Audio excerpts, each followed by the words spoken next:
Hello, my name is Wade Steady, and this is the presentation of my final project for the 2016 spring semester of Forestry 375 Introduction to Spatial Analysis for Natural Resource Management.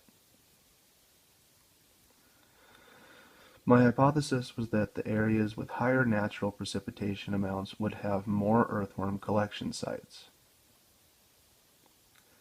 I utilized two data sets for my project. The first was Biotic Earthworms 2012.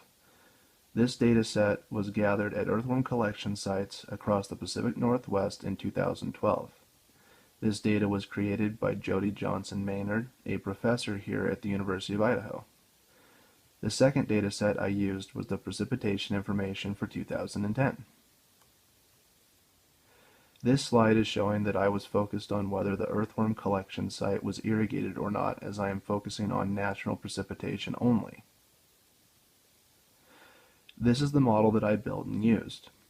First, I reclassified the precipitation data to three classifications: low, moderate, and high levels of precipitation. For the earthworm data, I used the select tool to only include the collection sites that were not irrigated.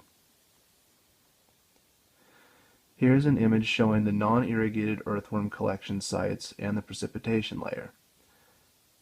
Again, I went with three classifications of precipitation levels. I chose an easy-to-read color scheme for the different precipitation levels. Green is high precipitation amounts, yellow is moderate, and red is low precipitation amounts. Looking at this, it seems that the majority of collection sites are in the moderate and/or low precipitation areas. After noticing the distribution of the non-irrigated collection sites, I was curious to see if there was a large difference if I included the collection sites that were irrigated.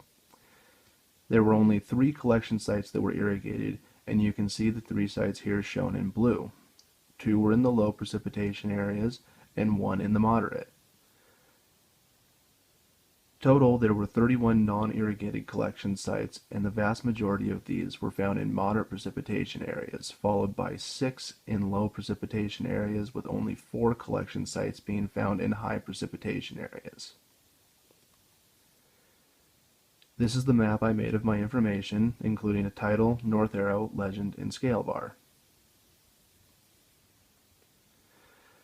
After looking at my data with the classifications I chose for my precipitation layer, the data does not support my hypothesis. There could be more factors to consider for why the earthworm collection sites are located where they are. There could have been time or budget constraints, so there are no collection sites west of the Cascade Mountain Range. Soil type and land ownership could have played a part in the chosen locations, but again, from the data I used, it does not support my hypothesis.